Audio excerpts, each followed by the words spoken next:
So this film, basically, I mean, I'll have to take it back to the real life Najib. It all started from the life that a man actually lived. This film is based on a real story. And not only is it based on a real story, the person who lived the life that you will see in this film is still very much alive and well amongst us, Mr. Najib Mohammed. Author Benjamin, who discovered or came to know of such a person, immediately wanted to write his life, document his life and make a book out of it. And then Benjamin wrote a book called Aadjeevitham based on Najib's life, and that book was published in 2008. And it was an immediate success, smash hit. To date, remains one of the largest selling books in the history of Malayalam. And as soon as the book was released, I know for a fact that multiple filmmakers, actors, all of us had the thought running that, oh wow, this would make an epic film. But as destiny would have it, the person who got the rights to the book is director Blessy. And as luck for me would have it, Blessy thought I am the actor who should be playing Najib. So that's how the idea behind the film came into existence. It's quite a long story because Blessy and me shook hands and decided that we are going to do the film in early 2009. So yeah, it's been quite a long journey. So yes, from 2008, where Blessy managed to get the rights to the book, to 2024, as we speak, few days prior to the release, it's been a 16-year-long journey.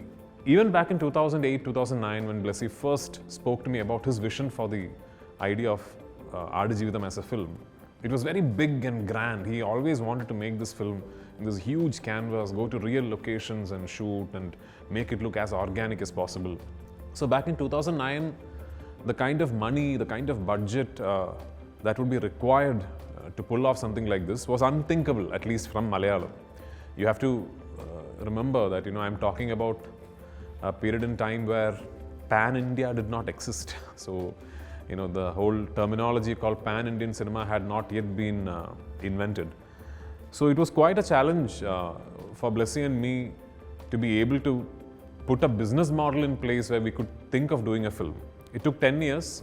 A lot of things changed, fortunately, in those 10 years. Cinema changed in general. Malayalam cinema in particular went through a transformation in terms of how we monetize our revenue streams, etc. And finally in 2018, even though it still remained, as it does today, a very, very big financial risk, we were able to start shoot. So 2018 we started shooting. We first shot the portions for which I put on a lot of weight. So the idea was, since the character required a physical transformation, that I would first put on a lot of weight and then lose the weight so that the change would seem all the more drastic. So I had put on a lot of weight and we shot all those portions. First in Kerala, then we went to Jordan and shot the desert portions where I was required to look fat. And then we stopped shoot, and the idea was that I will be given about 7 to 8 months to lose as much weight as I can. And I ended up losing way more than I anticipated. I ended up losing 31 kilos and I looked like a different person, which you will see in the film. And we went back to Jordan early 2020 and we started shoot on the slim portions in the desert. But unfortunately, few days into the shoot, COVID-19 struck the world and the shoot had to be stopped and everything came to a standstill. We were stuck, the whole crew was stuck in Jordan in the middle of a desert for almost 3 months till we managed to get a repatriation flight and came back to India. At that point in time, Blessy and me, we had no idea what was ahead. We didn't know what was on the other side of the pandemic. We didn't know if we could ever be if we would ever manage to regroup and finish the film. And it was quite heartbreaking because by then we had already invested so much of time, effort, money, everything into the film. But thankfully, although the suspension in shoot was almost 1.5 years, we managed to regroup, go back to Algeria, shoot the escape portions of the film. Then we came back to Jordan, we shot what we could not shoot in 2020. Then finally we came back to Kerala. We did a patchwork of a couple of scenes that had to be shot inside a set. And the film finished its shoot in 2022. And then there was this extensive post-production schedule because we were very, very keen on making sure that this would always remain a zero-compromise film. So every facet of the post-production process, from sound to music to VFX to color grading, everything took a lot longer than it usually does for a film. but the time and the skill and the effort and the money, I believe, can be seen on the screen. Anyway, finally, as we are sitting here, 16 years later, 2024, 28th of March, the film is hitting the screens, cinemas across the world. I couldn't be happier. Looking forward to it. So when Blessy and me set out to make this film, obviously there were a lot of suggestions, a lot of opinions on how this could be done in the most efficient manner.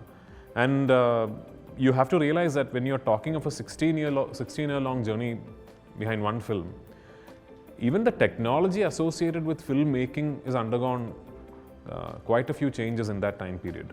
So as we started shoot in 2018, we did have the option of thinking of this as a studio film, you know. There were a few people who thought that we should actually put up the set of the Masera in the desert where the animals are held inside a studio floor and shoot it against green mat. And that would be the easier, faster, cheaper, more efficient way to make this film.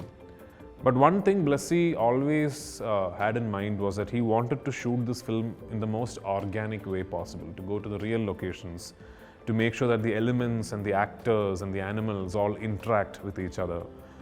And he wanted the film to be as real as possible. And that entailed a lot of effort and money. And also shooting in a topography like a desert involves taking into account multiple factors that are beyond our control, like light, weather, climate. Blessy even went to the extent, Blessy and Sunil, our cinematographer, even went to the extent of charting each scene and deciding, okay, this scene has to happen within the story at this particular time of the day. So then there were multiple scenes, like say for example, a sunrise scene. The actual sunrise light in the desert would only last for about 15 to 20 minutes as the sun is slowly peeping through from the horizon. When the sun comes up a bit, then it becomes very bright in the desert. So you would get about 20 minutes, 25 minutes of this actual early morning light, like just before sunrise.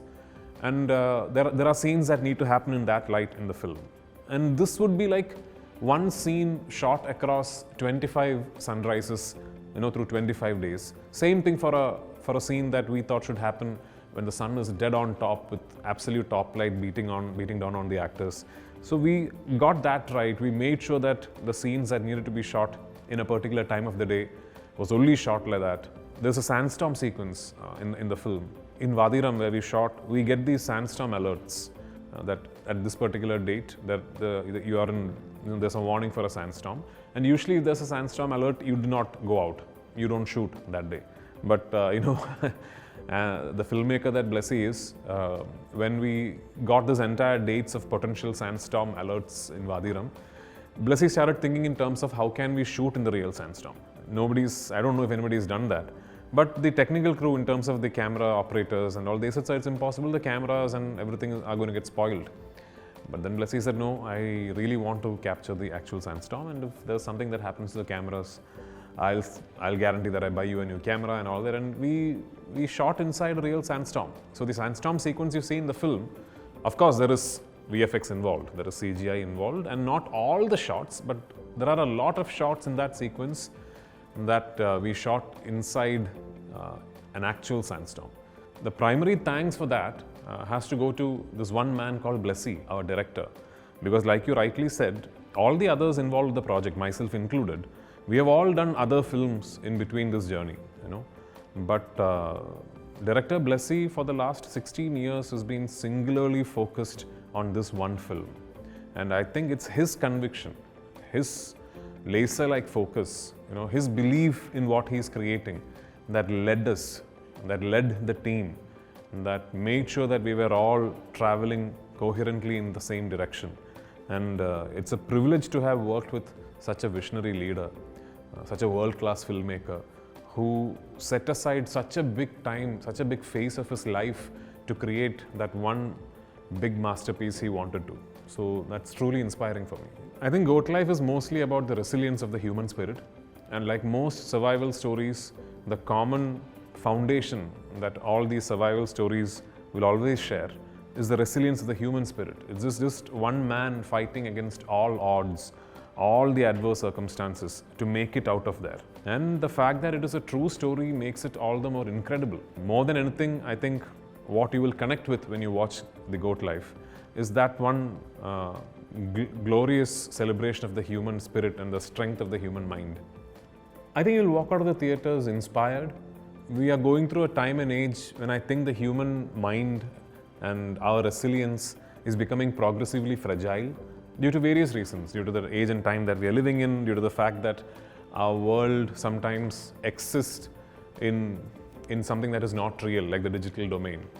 You hear so many stories of people taking their own lives, say for instance, for reasons you think are not strong enough. You read these articles of somebody breaking up with a lover and then committing suicide. To put it in perspective, when you look at someone's life like Najib's, all the adversities that he had to go through, the circumstances that he had to fight against, the challenges that were posed in front of him, when an actual living man can take on so many odds and fight through it and survive them and reach the other end of it and then be able to tell his tale to the world, I think is a truly inspirational figure. More than anything, I think when you walk out of the theatres, I hope and I pray that you feel inspired in life. So this is not a film that has very many characters, but of course the few characters that are in the film all hold pivotal roles within the plot. There is of course Najib, the protagonist that I am playing. There is Hakim, played by this new actor called Gokul. That's a very, very important role in the film. A character called Ibrahim Khadri, extremely pivotal, played by Jimmy Jean Lewis, again a wonderful actor in the film. Then within the film you don't really name their characters because they are only addressed as arbabs, which I think literally translates to owner. So there are two arbabs in the film. The main arbab being played by Talib, again a great actor from Oman, and the other arbab being played by Rick, another wonderful actor from the UAE. Then of course there is Sainu, Najib's wife, his biggest motivation to fight, his biggest motivation to live through those tough days. And Sainu is played by Amla Paul. Then there are a lot of other characters. All of them hold a very small but significant place, mostly in the flashback of Najib's existence, of that part of the story where Blessy tells you who was Najib before he landed up in the desert.